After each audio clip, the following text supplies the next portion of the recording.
Paz, oración y unión. De que le hablas el pastor Félix Alberto Rivera de la Iglesia Pentecostal Asamblea de Dios, Ministerio de Restauración.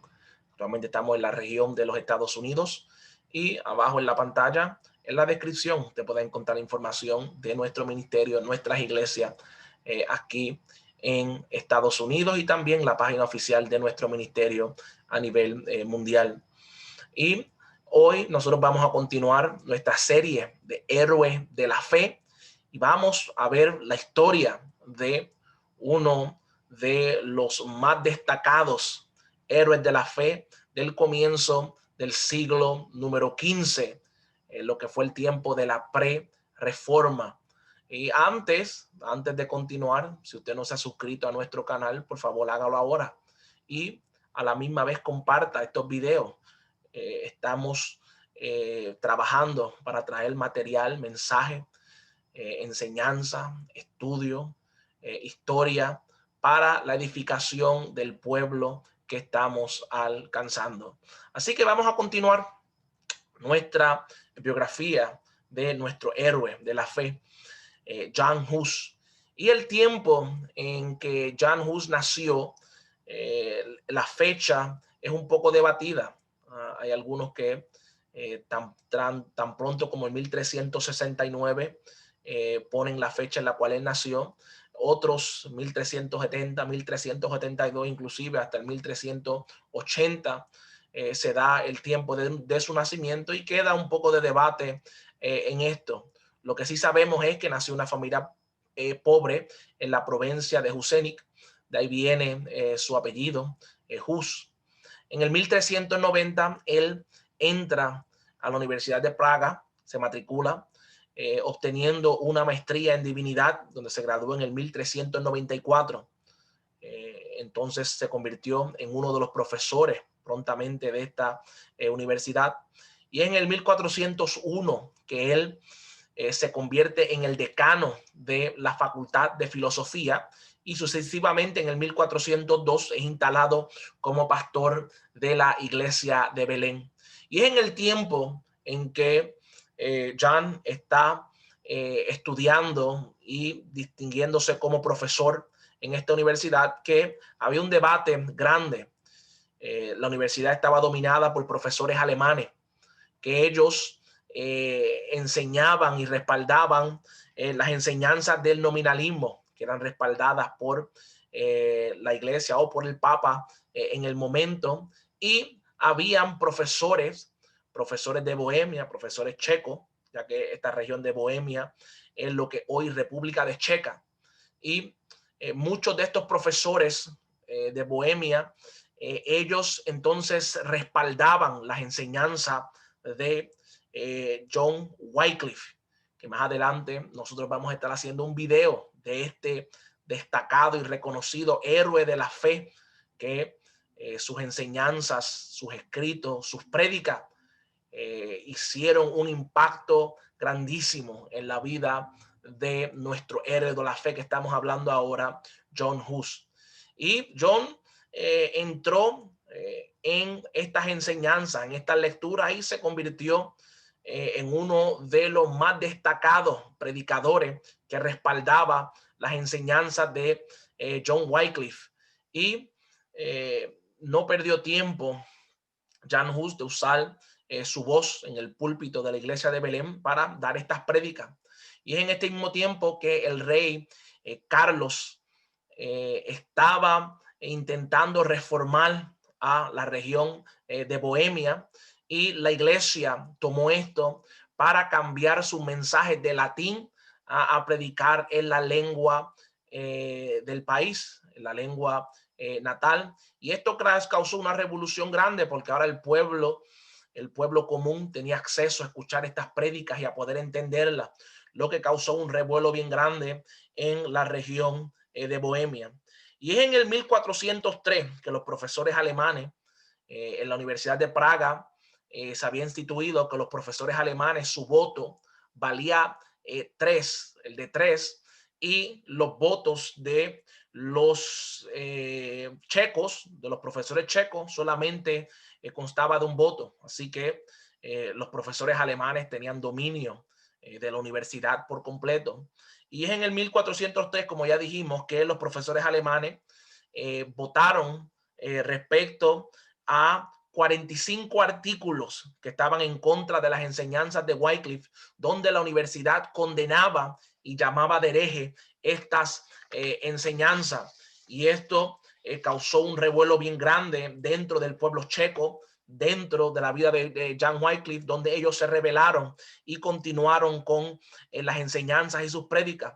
Y habían dos principales enseñanzas de Wycliffe que estaban siendo condenadas y que el papado condenaba.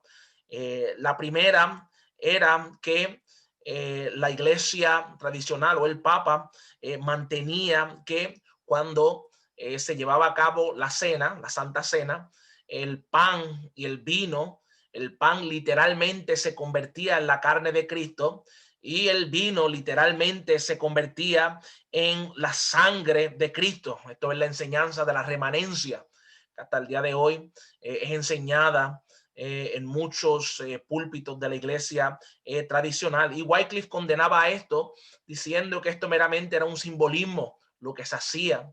Y la otra enseñanza era que Wycliffe en su enseñanza decía que la Biblia era la única fuente de autoridad para la doctrina de la iglesia y condenaba las bulas papales y todo lo que era fuera de la escritura era condenado por Wycliffe. Y estas dos enseñanzas fueron condenadas grandemente y dentro de poco John Hus se convirtió en el campeón de la reforma en Bohemia porque él se mantuvo predicando estas enseñanzas y se convirtió en un crítico grande de la iglesia. Y era en este tiempo que también las enseñanzas de Wycliffe hablaban de la reforma al clérigo, porque en Bohemia el clérigo de la iglesia controlaba una tercera parte de las tierras en Bohemia y a la misma vez tenía unos taxes bien fuertes, unos impuestos bien fuertes sobre el pueblo. Y todo esto creó, ¿verdad?, una conmoción grande en medio del pueblo común, en medio de los nobles, para rebelarse y aceptar entonces este mensaje que condenaba las enseñanzas de la iglesia católica. Y en el 1409 que el rey Wenceslao cambió el valor del voto de los alemanes, que constaba 3, y los checos, que solamente contaba de 1. Él lo cambió y ahora los checos, los de Bohemia, valían 3 y los alemanes valían 1. Y esto llevó a que muchos alemanes inmigraron y la universidad entonces quedó dominada por los checos y dentro de poco, en este mismo año, en el otoño de 1409, John Hus se convirtió en el rector de la universidad. Y debido, ¿verdad?, a muchas diferencias, y nosotros vamos a estar hablando brevemente, tocar de la historia que estaba pasando alrededor en el 1409, en el concilio de Pisa, hubieron unas diferencias y entonces el control papal quedó dividido entre 3. Hubieron 3 papas y esto creó muchos problemas, creó muchas controversias, amenazas de guerra y estos papas comenzaron a luchar por poder. Entonces Alejandro el Quinto quedó con el poder papal en la región de Bohemia y este fue influenciado para que creara, ¿verdad?, un edicto en donde las prédicas en las iglesias privadas, incluyendo la iglesia de Belén, donde John Hus predicaba, fueran prohibidas, y solamente las iglesias donde el clérigo romano estuviera con el poder, ahí fuera donde único era permitido predicar. Dentro de poco, John Hus quedó excomunicado, condenado como un hereje. Sin embargo, el rey Wenceslao se convirtió en el grande aliado de John Hus en este tiempo, que aún cuando él era obtenido como un hereje, siendo excomunicado, se le permitía que predicara libremente. Y en el 1412, que el caso de herejía contra Hus tomó mucho auge, porque el antipapa Juan el 23, que el rey Wenceslao lo favorecía, él sacó unas indulgencias, la venta de indulgencias, para poder financiar su campaña y su guerra contra el otro papa, que era Gregorio el 12. Y John Hus, desde su altar, libremente poder predicar, él condenó esta bula. Y esto causó que aún el apoyo del rey, John Hus, lo perdiera. Y esto fue de un impacto negativo para John Hus, porque dentro de poco John Hus se encontraba de camino para ser puesto a juicio como hereje. Pero antes tenemos que saber un poco respecto al trasfondo que llevó el juicio de John Hus. Es en el 1411 que Sigimundo, rey de Hungaria, quedó con el poder y se convirtió en el rey de uno de los reinos más poderosos en la época, el reino de Alemania. Y Sigimundo presionó a Juan el 23 a que creara un concilio para que las diferencias entre los tres papas que estaban al momento pudieran ser resolvidas y se llegara a una conclusión y pararan las guerras y las controversias, y que todas las doctrinas de la iglesia fueran puestas a juicio y la iglesia saliera con una sola doctrina. Y esto no se llevó a cabo hasta el mes de noviembre de 1414, en donde John Hus fue convocado a que hiciera su parecencia, y el rey Sigimundo le prometió un salvaconducto, a lo cual su rey Wenceslao le dijo que sí, que él apoyaba. Y John Hus, para no traer más discordia entre los reyes, él salió y se encontró de camino hacia Alemania. 2 días después que John Hus llega aquí, es puesto bajo prisión, es encarcelado y ya estaba siendo condenado a la muerte como hereje.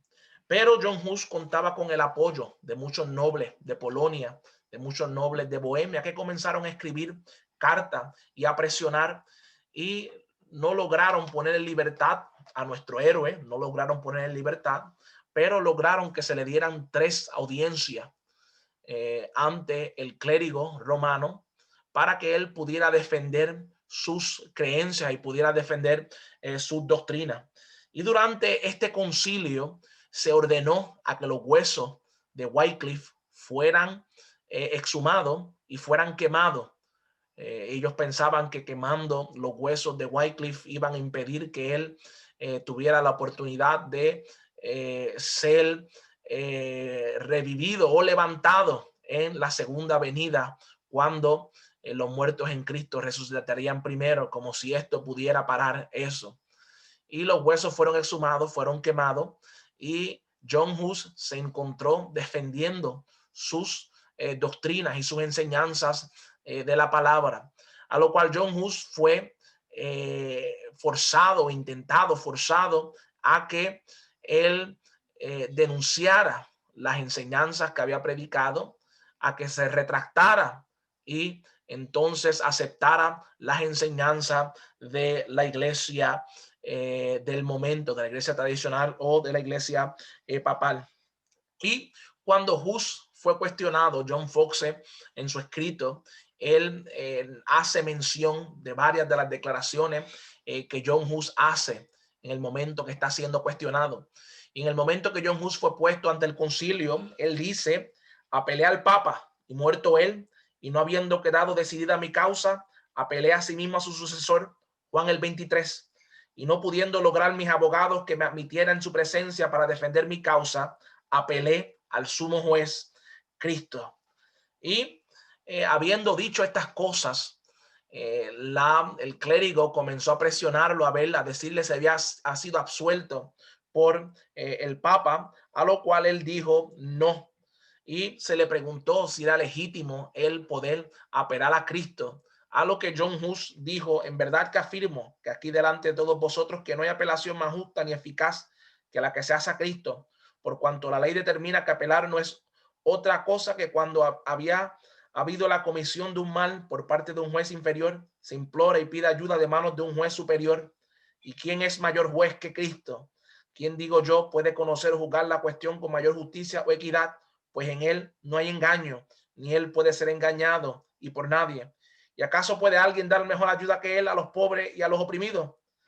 Y mientras Hus hacía estas declaraciones, su rostro se quedaba sobrio y se quedaba firme en su enseñanza, a lo cual Hus fue llevado nuevamente a la cárcel y fue mantenido. Y durante este tiempo, él se le dieron varias audiencias para que hablara, hasta que finalmente fue condenado a la hoguera, a ser quemado.